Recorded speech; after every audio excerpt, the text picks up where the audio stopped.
ازيكم عاملين ايه؟ This is دكتور شيماء. قعدت اكتر من نص رمضان. لو انتوا الفتره اللي فاتت كلها كنتوا بتعكوا في الاكل كتير او بتاكلوا اكلات مش صحيه، او لو حسيتوا ان انتوا زدتوا في الوزن الفتره اللي فاتت وعايزين تظبطوا الدنيا بحيث ان انتوا تخشوا على العيد خاسين شويه ونازلين في المقاسات بتاعتكم، هقول لكم على دايت ينزلكم في الوزن العيد مش اقل من 5 كيلو. تابعوا معايا الفيديو للاخر وما تنسوش تعملوا اشتراك في القناه. اول حاجه هنتكلم عنها هي الرياضه، والرياضه اللي انا عايزاها منك الفتره الباقيه في رمضان مش عايزاها رياضه عنيفه، لا، الرياضه بتاعتنا تكون متقسمه على مرحلتين. اول نوع من الرياضه ودي هتكون قبل الفطار بتاعك بربع ساعه او نص ساعه على الاقل، هتمشي حوالي ربع ساعه او تلت ساعه، ومش مشي سريع، مشي بطيء زي ما انت عايز، او مشي يكون براحتك.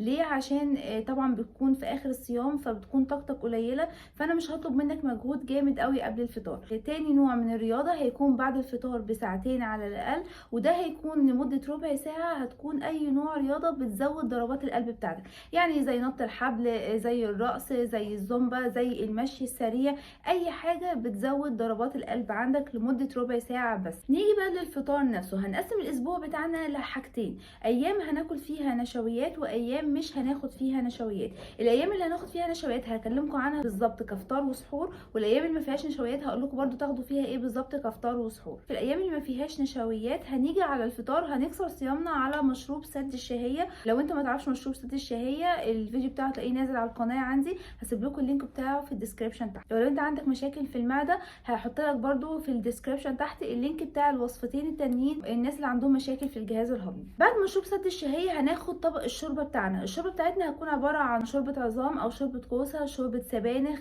شوربه كريمه بالفراخ والمشروم مفيش مشكله، شوربه قرنبيط اللي يريح. بعد كده هتاخد البروتين بتاعك ويكون بكميه مفتوحه مفيش مشكله، ما عنديش اي مشكله في البروتين، خد الكميه اللي انت عايزها منه. طبعا بعد البروتين السلطه بتاعتنا، وهناخد الخضار المطبوخ بتاعنا سواء بقى كان ملوخيه كان كوسه كان باميه، اي نوع خضار مطبوخ، اهم حاجه انه يكون خضار غير نشوي. طيب لو انت حابب تاخد عصير، في عندك ممكن تاخد كركديه او تاخد ليمون او ليمون بالنعناع، طبعا بيكون من غير سكر او يكون بسكر دايت. تقدر تاخد نص كوب لبن نص دسم مفيش مشكله، مع الشاي او القهوه بتاعتك مفيش اي مشكله.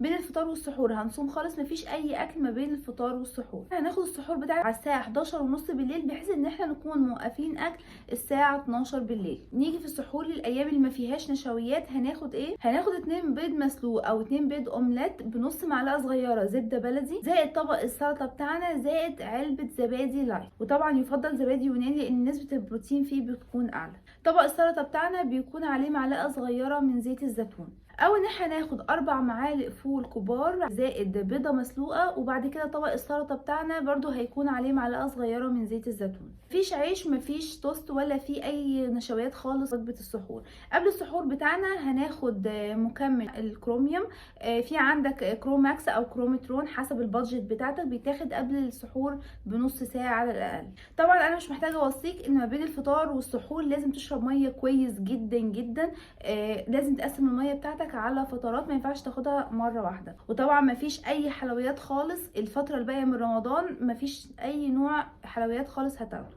نيجي بقى للايام اللي هناخد فيها نشويات. الايام اللي هناخد فيها نشويات هيكونوا يومين بس في الاسبوع، وباقي الايام اللي هم ال5 ايام التانيين هيكونوا من غير نشويات خالص. الايام اللي فيها نشويات هنكسر صيامنا برضو على مشروب سد الشهيه، بعديه هناخد طبق الشوربه بتاعنا. ومهم قوي ان الشوربه بتاعتنا تكون خاليه الدسم.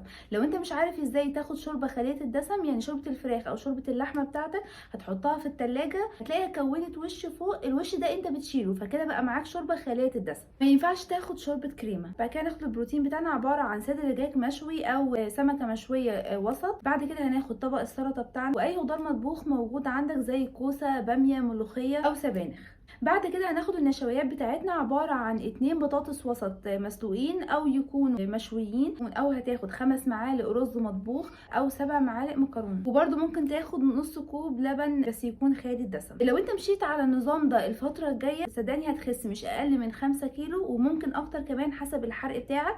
فدلوقتي اكتبوا لي تحت وزنكم قد ايه. بعد رمضان ان شاء الله ما يخلص قولوا لي وزنكم بقى كام والمقاسات بتاعتكم اختلفت ولا لا. ما تنسوش تعملوا لايك وشير للفيديو، ما تنسوش تعملوا اشتراك في القناه، واي سؤال اكتبوا لي في الكومنتس تحت.